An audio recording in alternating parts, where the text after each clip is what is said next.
let's have an intro on Buddhism. What is Buddhism and what are its features and who is the founder of Buddhism? And this all I hope everyone knows that the Buddha, Gautam Buddha, is the founder of the Buddhism. And we also see the history of Buddhism. Who are its proponents? Who are the main monks? What its culture is, and all we will see the history of Buddhism. Prior Prior to Buddhism in ancient India, what is a religion? That is Hinduism. Obviously, everyone knows that Hinduism is the first religion ever. It is established in 1500 BCE.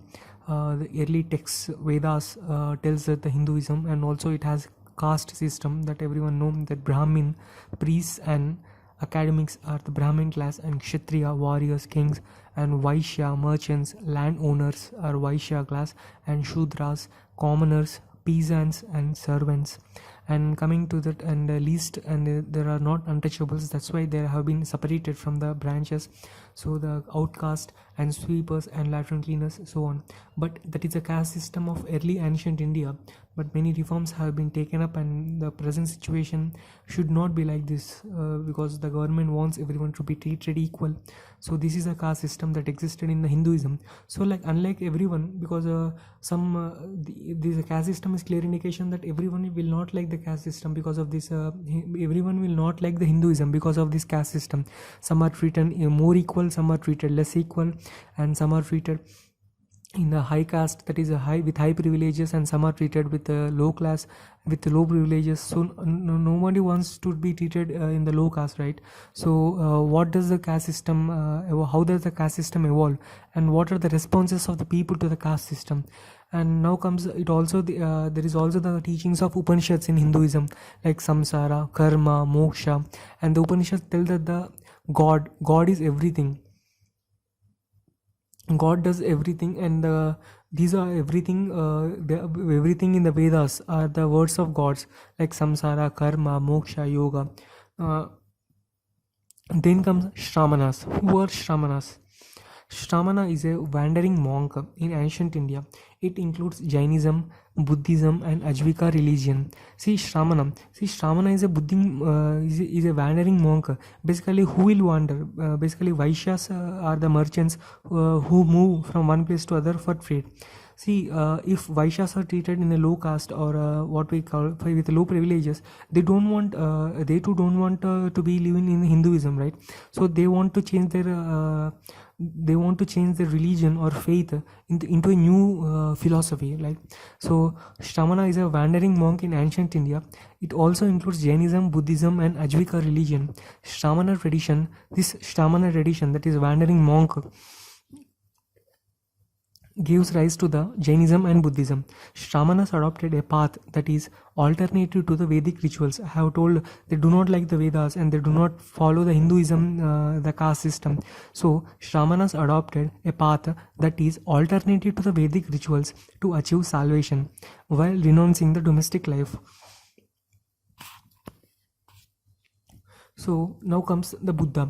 How the Shamanas are, because Shamanas roam, the Buddha is one of the merchant. Maybe he's a king. Buddha is a king. What's the life of the Buddha?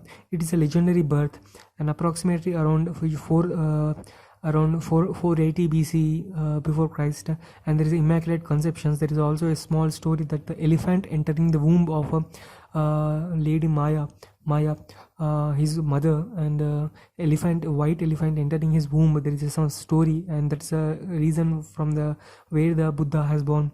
And the early life he was named Siddhartha Gautama, and Buddha is nothing but a tag, which means that he has attained the salvation. That is, he knows everything. That is Buddha. Actually, his name is Siddhartha Gautama.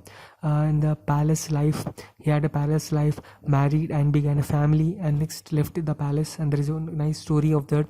And next, the discovery of suffering, old age, disease, death. By the being a Shramana, he discovered all the old age, disease, suffering, death. And what is the journey of enlightenment? His journey of enlightenment is like his own. He able, by doing the yoga under the Buddha tree, and under the tree Bodh Gaya, Bodhi tree, his own past. He came to know about his own past and other past lives, and that attains the knowledge of omniscience, attain the knowledge of everything, that is omniscience.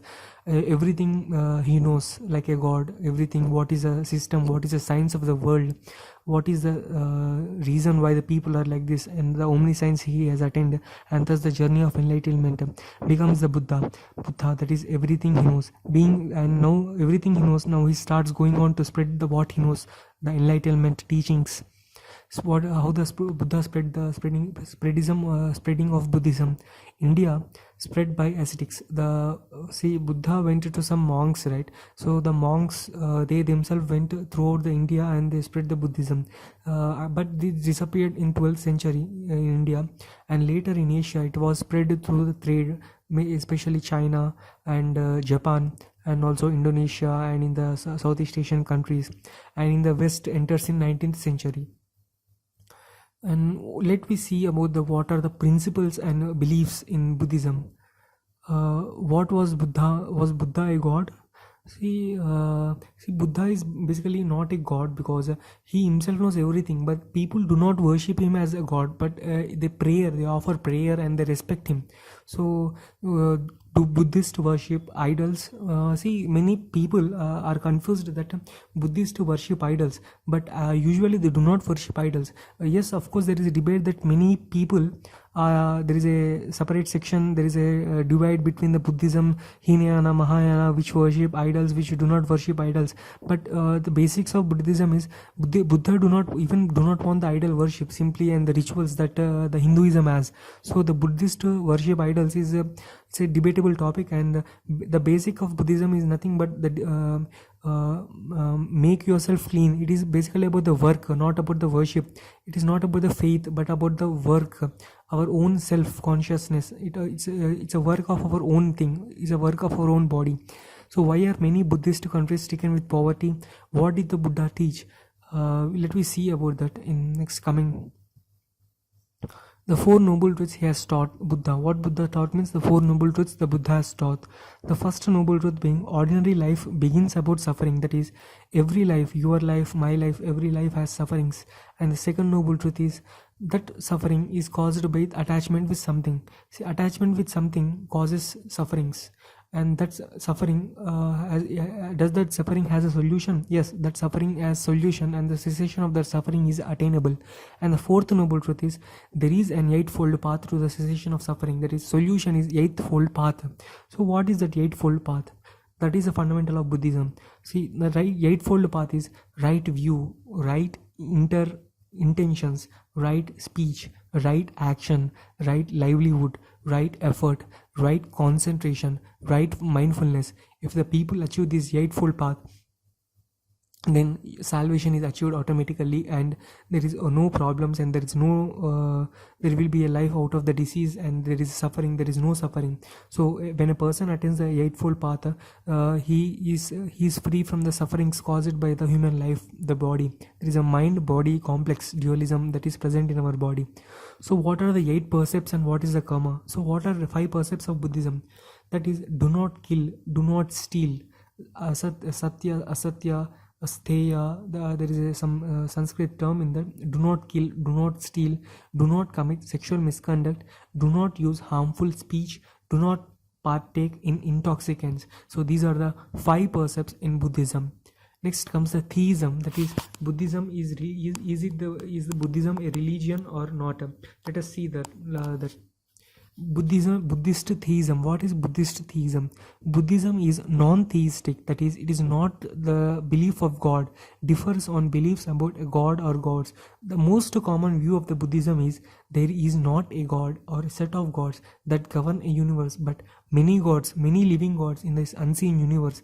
This unseen world is associated with hereafter. That is, you and me are the main gods. That is, every there are many gods, there are infinite number of gods. So attaining the consciousness of the self is the main solution for the divineness, the Buddha told.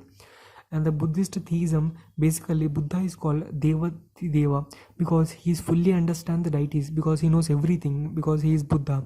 He is often prayed to, but not as God. But see, as I told, that he is prayed as a monk, as a teacher, but not as a God. So you can see that the Buddhist teachings will say, but the Buddhist preachings you can't say. Buddhist teachings, because he is like a teacher. He's preaching the Buddhism, but not as a god. He is that is a is Buddhism is a question of is Buddhism a religion or not? When the question comes, the dictionary meaning, there are two meanings of, first of all, what is religion? If we Google in the dictionary, Wikipedia or Google, we'll get two definitions of what is religion. According to first definition, the Buddhism is a religion but rather than a philosophy. According to second definition, Buddhism can be a religion, because there are many such huge ongoing debate that is going on, whether Buddhism is religion or not. More or less it is open to interpretation. There is no right answer. Next, the religion is often synonymous with faith, because Buddhism is very much practice and works based as opposed to faith based. Many do not believe in same ideas on the hereafter. So next concept of Buddhism is meditation. So how the Buddhists do meditations?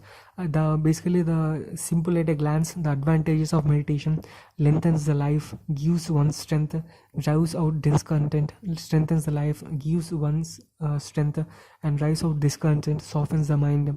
See, by reading this simply, it does not mean that, but if you do, you can clearly experience those all the advantages of the meditation. It's clearly it calms down, because it calms down your pains, it calms down your voice, it calms down your mind. So it calms down, right? So there are two types of meditations, that we'll see later. And the progressive steps of meditation: restraint of senses, that is having control of our senses, understanding of how the senses cause bondage, that is senses, how the senses causes pain and suffering, and need a solitary meditation, that is control over the body, and a constant concentration of idle thoughts, that is no desire you need, just an ideal thought, keep the mind in an ideal state. That is the progressive step of meditation. And there are two aspects of meditation: calm meditation and insight meditation. What is calm meditation? Calm meditation, return to clarity, because the many people agitate, people outrage, people catharsis in the anger. So they all need is the calmness. They don't have calmness. This is exterior meditation that Buddha, that the meditation is going to teach, that is calm meditation. It is of basically exterior view, that is having clarity on any topic or problem, suppression of defilements, understanding of mind's nature, stilling the mind, that is keeping peace of the mind, overcoming the mind tendencies, object of contemplation, access concentration, that is having a clear mind and having the mind over fluctuations, that is having a peaceful mind. So this is a basic groundwork and the basic step for the insight meditation. After calm meditation, achieving understanding that all the things are impermanent. See, once you attain calmness, you will able to know that nothing is permanent, that is impermanent and unstable, unsatisfactory and imperfect, but not yourself. Yours a perfect body unless you find it, that is unless you have a consciousness. Yours is a pure body, that needs to be meditated and to be discovered. That is, discover yourself is the main idea of meditation. 7 purifications of doing meditations, that is consciousness, conduct, view. See, meditation is not simply having doing a yoga for 5 minutes, not that. It's a meditation of life, that is having a purifications in the life, like consciousness, conduct, view, crossing over the doubt, that is having clarity, that is when to doubt, when to question, knowing and seeking, that is knowing and seeking is the main thing that bodhisattva will do. See, bodhisattva is nothing but the who are going to gain, or who the knowledge, who are going to always gain knowledge, is called bodhisattva. Buddha is nothing but who already enlightened. There are no buddhas now, but all the bodhisattvas, that is who practice the Buddhism and they search for the knowledge, they are always learners. So that is the reason, that is knowing and seeking the way is the 7 purifications in the life. We have to attain it. What is the culture basically of the Buddhist culture? You can see here the monks. What is the culture? Whenever you see a Buddhist monk, you see an orange saffron attire, and also the stupas, pillars. There are there are many different ways of culture, like temples and monastic complexes. There are many complexes in Japanese, Buddhist, Nepal, India, Bihar. There are many sites in India, and the monastic complexes. Basically, monastery is nothing but a site of Buddhists where they come and preach and they meditate and they attain knowledge. They attain the spiritual knowledge in these places. That is the temples of worship and calmness.